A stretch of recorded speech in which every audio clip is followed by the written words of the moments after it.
야, 누가 구명조끼 좀 구할 거야. 운전하시면서 절대 위험하지 움직이지 마세요. 움직이면 더 위험하네요. 움직이면. 승객들은 거의 다 나왔어요, 배에서? 예, 선생님 없다는 이야기요? 예, 그 전부터 계속 기울이면서부터 사람이 나와 있었기 때문에 예.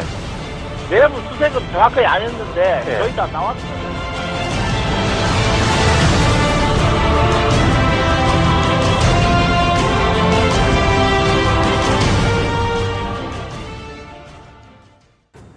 (2014년 4월) 대한민국을 충격에 빠뜨렸던 세월호 사건은 수많은 기록을 남겼다.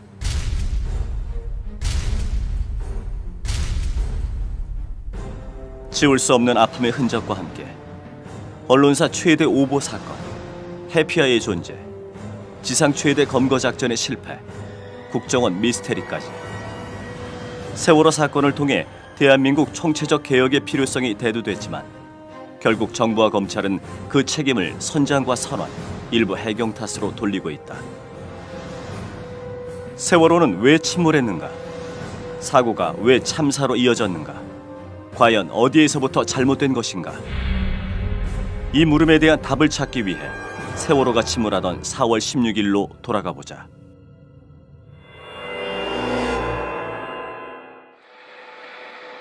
세월호가 침몰하기 시작했다고 알려진 오전 8시 49분부터 완전히 뒤집어진 10시 25분까지는 100분의 시간이 있었다. 구조를 할 수 있는 초기 시간을 가리키는 골든타임. 세월호의 골든타임은 어떻게 흘러갔을까? 사고 당일 오전 8시 49분 세월호는 급격히 기울기 시작했고 승객들은 119에 신고한다. 배가 침몰된 것 같아요. 살려주세요. 배가 기울었어요. 한 명 아까 빠진 것 같아요, 사람이. 살려주세요. 점점 더 기울어요. 해경이 현장에 도착한 것은 9시 35분. 그러나 해경 1, 2, 3정은 세월호로 다가가지 않고 10분간 주위를 맴돈다. 그 시각 아이들은 서로를 안심시키며 당연히 구조되리라 믿고 있었다. 살려줘. 다리 아파. 엄마 정말 미안해. 아빠도 미안해. 살 건데 뭐 개소리야. 살아서 보자. 구조를 기다리는 400여 명의 승객을 위해 해경이 보낸 것은 고작 7인승 구명보트 한 대뿐이다. 이 보트가 최초로 구조한 인원은 5명, 전부 기관부 선원들이다. 가판 위에 있던 김병규 씨는 필사적인 노력으로 두 번째 보트에 탈 수 있었다. 이 구명조끼에 보면 호랑이 붙어 있어. 그 3명이 같이 불자에서 부른 거야. 그때 쳐다본 거야, 떠날 때. 좀 기름 묻은 그런 작업복 스타일이 있더라고. 그래서 선생님 어디서 탈출하셨습니까? 어디서 구조됐습니까? 어디 승선했어요? 하니까는 기관실에 있었대. 아니 기관실은 바닥인데 배. 아니 그 상황에서 어떻게 탈출했습니까? 대단하시네요. 그러고 말았어. 그렇게 10여 분이 흐른 후 해경 1, 2, 3정이 세월호에 접근한다. 그런데 승객이 몰려있을 뒤쪽으로 가지 않고 바로 조타실로 향한다. 그곳에서 구조한 것은 선장과 선박직 선원들. 배를 끝까지 책임지고 승객의 탈출을 도와야 할 사람들을 먼저 구한 것이다. 해경의 이해할 수 없는 행동은 계속된다. 400명에 달하는 승객이 빠져나오지 못했지만 해경은 선내로 진입하지 않는다. 심지어 선내 방송을 할 수 있는 조타실에 들어가서도 탈출 방송을 하지 않았다. 그 후 해경 1, 2, 3정은 가판 쪽 유리창을 깨는데 10여 분을 소비하고 결국 세월호는 급격히 뒤집어진다. 세월호의 골든타임은 그렇게 허무하게 끝나버렸다. 만약 해경이 최초로 선원들을 태웠던 3층 좌연으로 진입해 탈출을 지시했다면 어땠을까? 당시 3층은 전혀 침수되지 않았고 40여 명이 구조를 기다리던 중앙 로비는 문만 열면 해경보트에 탈 수 있는 위치였다.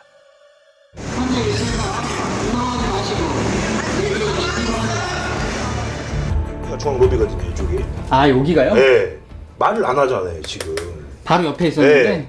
글로 붙여서 말 한마디만 했으면 이렇게 해서 얘기하면 들린다니까요. 갇힌 데도 아니고 로비에서 계속 기다렸다는 거라요, 지금. 자연의 끝에서 걸어가면, 벽을 잡고 걸어가면 자연 계단을 여기로 나올 수 있을 겁니다. 경사 아래 방향으로 내려가면 충분히 바다에 뛰어들 수 있는 상황이 되는 거죠. 그랬을 때 방송만 하면 6분 정도. 왜 선내 진입을 시도하지 않았냐는 비판이 일자 해경은 이렇게 변명한다. 가능한 할 수 있으면 하라 저다시라도 올라가라 했는데 그때 경사가 심해가지고 올라가다가 예비군 경사가 못 올라가고 그대로 밀려 내렸습니다. 선내 진입할 수 있는 상황이 전혀 아니었다는 거예요? 그때 시각적 여유가 없네라. 일단 그러나 9시 44분에 이미 해경 한 명이 갑판 위에 있었고 49분에는 선내 방송을 할 수 있는 조타실까지 진입했었다. 하지만 탈출 방송은 하지 않았다. 당시 현장에 있었던 승객과 어민들은 해경이 구조에 적극적이지 않았다고 입을 모은다. 해경 헬기가 찍은 영상에서도 구조를 하지 않고 이야기를 나누고 있는 해경이 포착된다. 학생 올라가서 안 내려온다고. 난간이 위에 올라가면 4층과 5층 사이 이렇게 비탈이 이리 가면 두 번 다시 안 내려오니까 한 번 딱 올라가니까 그러고 안 내려왔어. 그냥 소리라도 빨리 물로 뛰어들어라고 소리만 쳤어도 아마 많이 나왔을 건데 전혀 그런 게 없었어요. 이때 이제 저도 딱 보니까 애들이 다 아무것도 안 하고 있는 거예요. 해경만 저기 되고 있고. 그래서 이 상황을 지금 여격이 없는 벤치로 알고 승조원들만 구조한 것 같다. 선박 직원들만. 시신 수색 상황표를 보면 구조에 대한 의문과 안타까움이 남는다. 4층 우현 여학생 숙소에서 59에 달하는 시신이 발견됐는데 구조 당시 해경이 창문만 깼어도 살릴 수 있었기 때문이다. 해경 구조 영상을 본 전문가들은 구조에 총체적 문제가 있음을 지적했다. 배를 타고 대형이 내려와서 밑에서는 학생들이 아우성을 치는데도 그 유리창 하나를 못 깼습니다. 저기 라이프 자켓 입고 있는 분들을 헬기로 올린 이유가 하늘이 없습니다. 슬라이딩 시켜서 물속에 들어가면 다 삽니다. 깨고 들어가서 문을 열고 나오게 해서 바닷속으로 물속으로 들어가라고 해야죠. 적극적인 구조를 했어도 모자랄 판에 구조에 대한 의혹은 여기서 그치지 않는다. 구조를 기다리는 승객들을 남겨두고 해경 헬기와 123정이 철수한 것이다.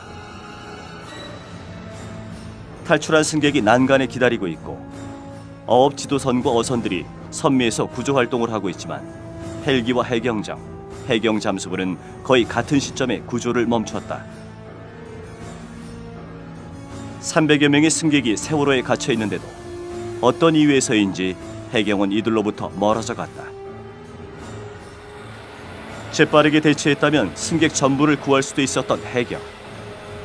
구조를 못한 것일까, 안 한 것일까?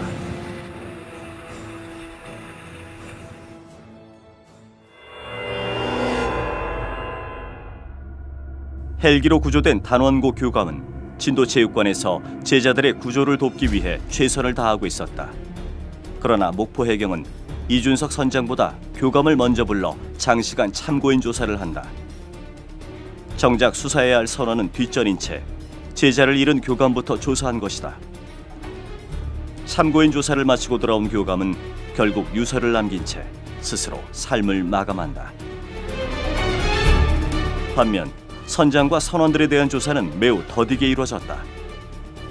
목포 해경은 사고 다음 날에서야 이준석 선장을 조사하고 해경 간부의 아파트로 데려가 재웠다. 피의자를 경찰의 집에서 재운다는 것도 있을 수 없는 일이지만 출입자를 기록한 CCTV 영상마저 삭제되는 일까지 벌어졌다. 목포해경 박모경사의 아파트에 피해자 신분으로 조사를 받던 세월호 선장 이준석 씨가 들어섭니다. 그런데 이 씨를 집으로 데려간 해경 직원 2명은 자리를 비운 사실이 있어 박 경사의 아파트에 또 다른 사람이 있었던 것 아니냐는 의혹이 일고 있습니다. 이준석 선장이 집을 나선 날 다른 사람들의 출입 여부를 확인할 수 있는 현관 CCTV 영상 기록이 2시간 정도 지워졌기 때문입니다. 저렇게 일자로 놓고 되는 것도 이상한 일인데 누가 손을 댔다는 얘기인데? 진 선장이 누가 카메라 앞에다가 그걸 막아놔서 선원들은 입을 맞출 수 있게 해주고 선장은 경찰의 집에 데려가 혼자 두고 특정 시간대에만 CCTV가 작동하지 않는 상황을 우연이나 실수로 포장하기엔 석연치 않은 부분이 너무 많다. 사고 당시 관할 관제센터였던 진도 VTS가 공개한 세월호 교신 녹음 파일도 조작 논란에 휩싸였다.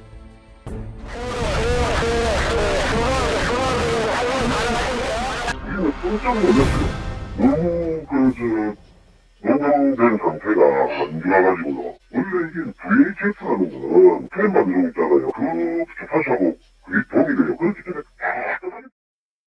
실제 다른 경로로 입수한 교신 녹음 파일은 잡음 없이 깨끗했다.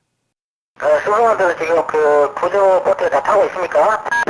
예, 세웠습니다. 저기는 약 500명 정도 됩니다. 덮어 씌운다든가 아니면 이렇게 두 개가 믹싱이 된다든가 이렇게 해가지고 의도적으로 편집이 됐을 가능성이 의심스럽다 이렇게 볼 수. 진도 VTS가 세월호에 승객 대피를 요구했다는 교신 일지 내용도 사실과 달랐다. 진도 VTS가 이게 이제 그 녹취록을 제공해줬다 그러는데 거기서 발생한 것이 아니고 드라이스 그 선장 목소리예요. 맨몸을 하지 마시고 라이프링이라도 그 착용을 시켜서니까 탈출시키시죠 빨리. 그 선장님께서 판단하셔갖고 그 최대한 해주십시오. 진도 VTS는 왜 깨끗한 파일 대신 잡음이 심한 파일을 공개했을까?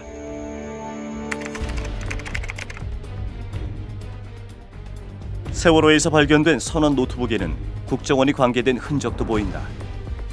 국정원 지적사항이라는 문건에는 선원 휴가 계획서에서부터 작업수당 보고서, 전시실 도색 작업, 해양안전수칙 CD 준비 등 상세한 작업 지시 내용이 담겨져 있다. 국정원은 이를 두고 세월호의 국가보호장비 지정을 위해 2013년 3월에 보안 측정을 실시했다고 해명했지만 문서의 작성일은 그 전인 2월이어서 논란은 증폭됐다. 또한 국내 여객선 중 세월호만 유일하게 해양 사고가 발생했을 때 국정원에 보고하도록 한 것도 의문이다. 세월호의 해양 사고 보고 개통도에 따르면 사고 발생 시 국정원 인천지부와 제주지부에 가장 먼저 보고하도록 돼 있다. 실제로 청해진 해운 관리부장은 사고 후 국정원 인천지부 항만 담당 직원에게 문자 메시지로 사고 내용을 보고했다. 그럼에도 불구하고 국정원은 사고가 일어난 것을 방송을 통해 알았다고 거짓말까지 했다. 또 최근 서면 답변을 통해서는 오전 9시 19분에 확인했다고 말을 바꿨습니다. 제가 듣기로는 전화에 의해서 사고 보고를 받았다고 되어 있고 총리 말대로라면 국정원이 사실을 말하지 않은 셈이 되죠. 청해진 해운은 급박한 상황에서 왜 국정원에게 보고를 했을까요? 또 국정원은 왜 감추려 했을까요? 세월호의 실소유주로 의심받는 국정원은 과연 세월호 사건에 얼마나 관계된 것일까?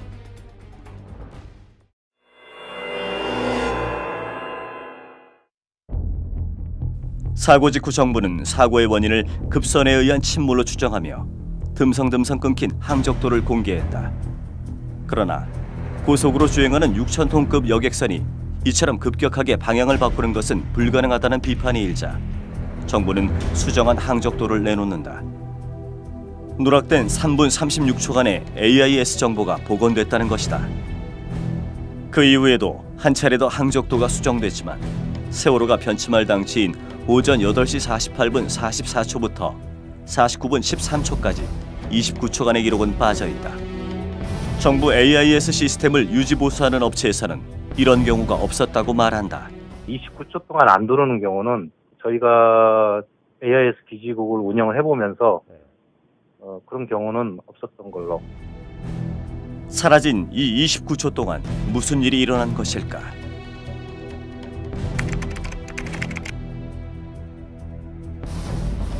또 없어진 구간에 있던 정보도라는 거예요, 그게. 세월호 사건에 대한 다큐멘터리를 제작하던 한 감독은 해외 AIS 사이트 자료와 정부 발표들을 종합해서 잃어버린 29초의 일부를 찾아낸다.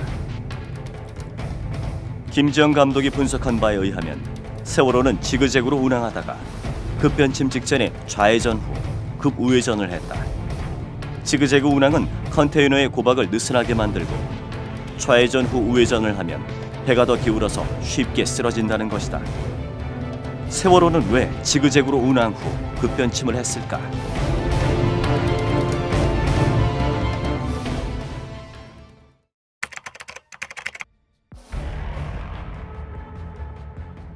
급변침을 하는 도중에 이상한 점도 발견된다. 오른쪽으로 돌던 세월호가 순간적으로 왼쪽으로 꺾은 부분이 나타난다. 6,000톤이 넘는 배가 이렇게 순간적으로 방향을 바꾸는 것은 불가능하다. 그런데 당시 레이더에도 의문의 물체가 포착돼서 세월호의 급변침과 관련이 있는 게 아니냐는 의혹이 크게 확산됐다. 급변침 직후 나타난 50에서 100m에 달하는 물체가 10분 정도 후에는 돌연 사라진다. 언론에서는 이 물체가 세월호에서 떨어진 컨테이너 박스 같다고 보도했지만 다른 분석도 있다. 근데 컨테이너가 몇십 개가 되는데 떨어져 나갔으면 다 분산이 됐을 수도 있지 않겠느냐. 그렇다면 저렇게 한 덩어리로 안 보인다는 그런 분석도 나올 수 있다는 얘기고요. 영상을 보면 한꺼번에 가라앉은 것으로 되기 때문에 그래서 전문가들에 따라서는 저것이 컨테이너의 집합체가 아니라 하나의 물체로 볼 수도 있지 않느냐라는 그 주장이죠. 이 전문가는 또 오른쪽으로 급하게 변침한 것 자체가 돌발 상황이 있었다는 것을 뒷받침한다고 설명했습니다. 바로 오른쪽에 섬에 있는데도 그쪽으로 변침한 건 앞에 뭔가를 피하기 위해서였다는 것밖에 설명이 안 됩니다. 멀리서 보였으면 미리 소변침을 했겠죠. 그런 거 없이 확 돌잖아요. 잠수함은 밑에서 부양을 하는데 항해하다 보면 잘 안 보입니다. 통통배까지 잡아내는 레이더에 안 잡히는 무엇인데 급히 피해야 하는 무엇? 과연 레이더에서 등장했다 사라진 50에서 100m 길이의 물체는 무엇일까? 세월호가 침몰한 이유와 어떤 관련이 있을까?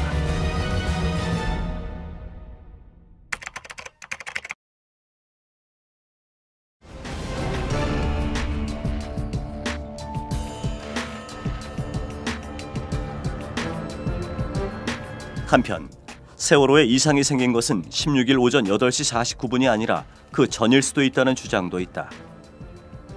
사고를 접수한 여러 기관에서 사고 발생 시간을 각기 다르게 표기하고 있기 때문이다. 생존한 탑승자들의 증언에 따르면 7, 8시경에 이미 세월호가 크게 기울었고 군산 앞바다를 지날 때도 이상을 느꼈다는 사람도 있었다.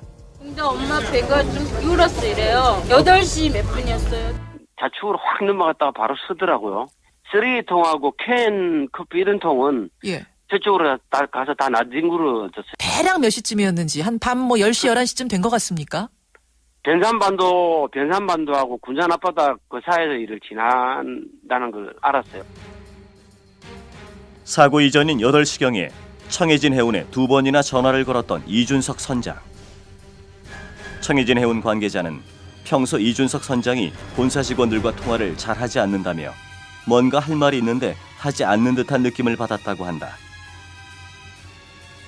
그때 이미 세월호에는 어떤 문제가 있었던 건 아니었을까?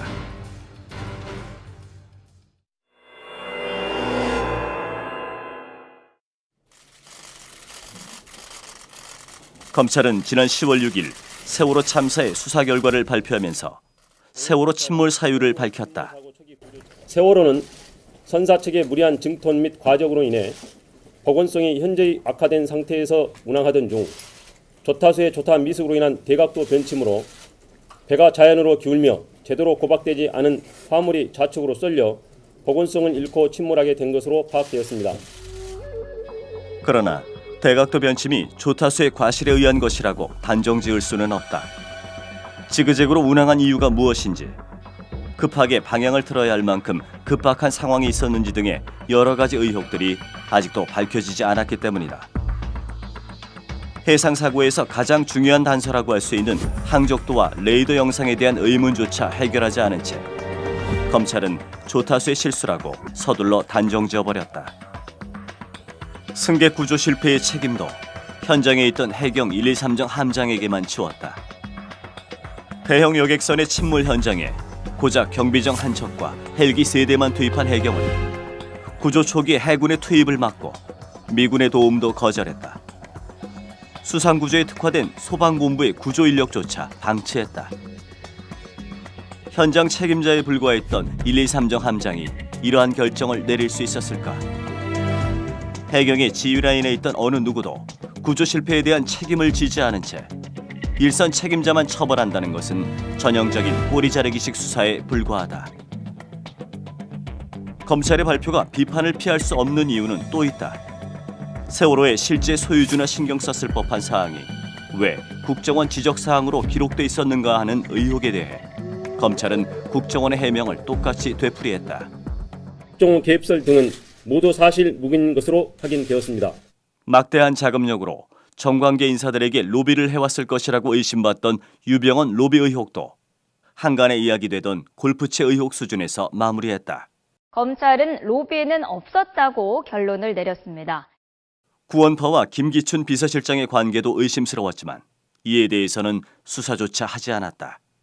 이러한 검찰에게 대통령이 사고 후 7시간 동안 대책회의도 주재하지 않고 뭘 했는지 밝히라고 요구하는 것은 애당초 무리였을까?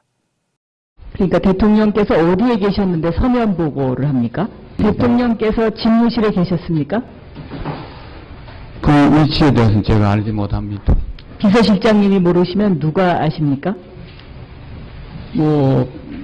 비서실장이 일일이 일거수일투족을 다 아는 건 아닙니다. 대통령께서는 다른 공식 일정이 있으셨습니까? 이 당시에? 그 당시에 대통령이 어떤 일정이 있는지 저하고 관계되는 일정은 잘 모르겠습니다. 네. 비서실장이 그런 어마어마한 사고가 생긴 당일날 대통령의 동선을 모른다는 건 있을 수 없습니다. 대통령의 모든 것들이 공유됩니다. 최소한 부속실 비서들에게. 그래서 모를 수가 없죠.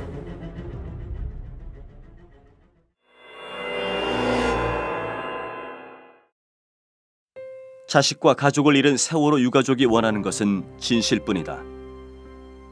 정권이나 외부의 압력으로부터 벗어나 완전히 독립적인 활동이 가능하려면 수사권과 기소권을 가진 진상규명위원회를 만들어야 한다는 것. 세월호 특별법 제정운동은 그렇게 시작됐다. 참사의 진실을 밝히고 안전한 나라를 만들자는 유가족의 절절한 호소에 450만 명의 국민이 화답했다. 그러나 정부와 여당은 유가족을 외면하고 기만했다. 지금 오늘 여러분들하고 얘기한 게 지켜지지 않으면 여기 있는 분들 다 책임지고 물러나야 됩니다. 특별법은 저도 만들어야 된다고 생각을 하고 있습니다. 이제 공동수사 공부에서 하고 있는 거 외에도 국정조사도 하고 앞으로는 특검도 해야 된다고 생각합니다.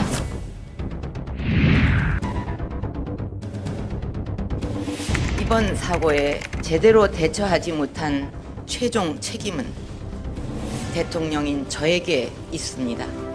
앞으로 희생자들의 넋을 기리고 안전의 중요성을 되새기기 위해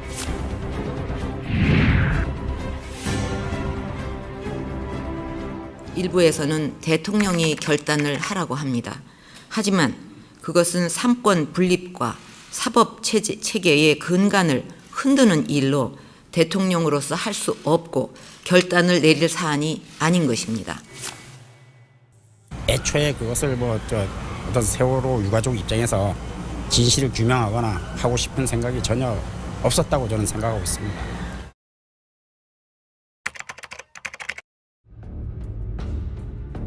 대통령이 유가족과의 약속을 내팽개치는 동안 정치인들은 유가족의 가슴에 비수를 꽂았다. 세월호 희생자와 유가족들을 모욕하는 발언들이 지속적으로 그것도 여당에서만 나오고 있다는 데 있습니다.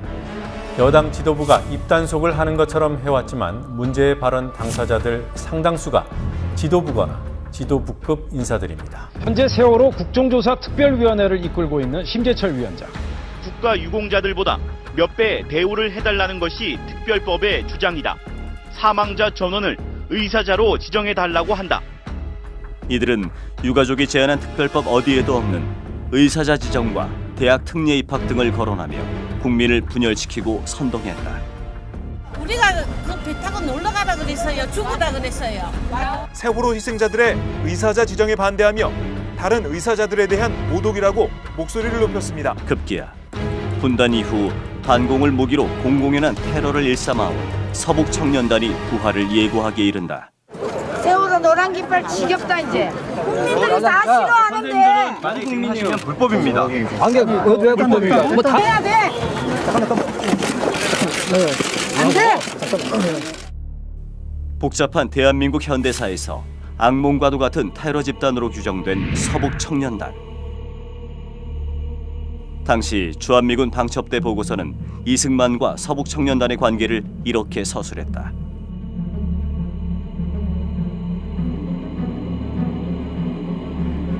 어떻게 그걸 박근혜 대통령한테 마치 박근혜 대통령 모든 책임을 져야 되는 것처럼 그렇게 몰아가냐고요.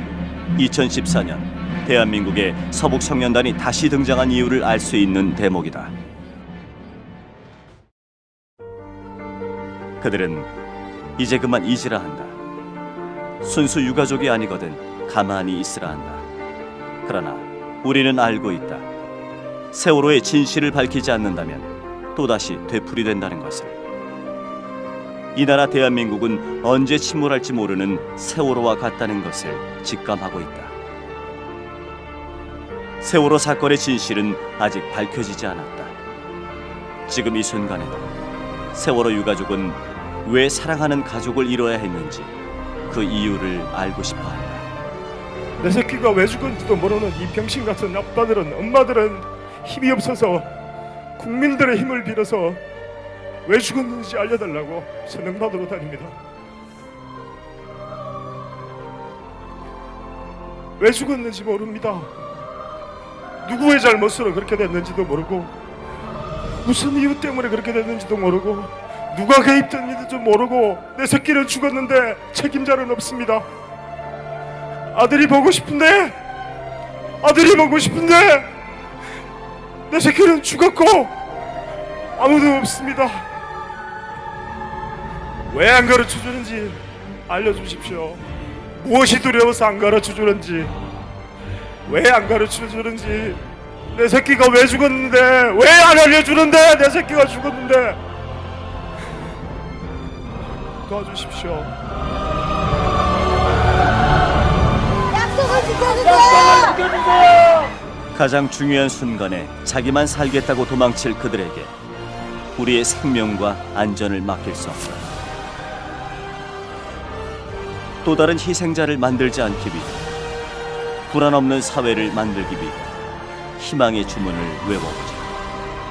진실은 침몰하지 않는다.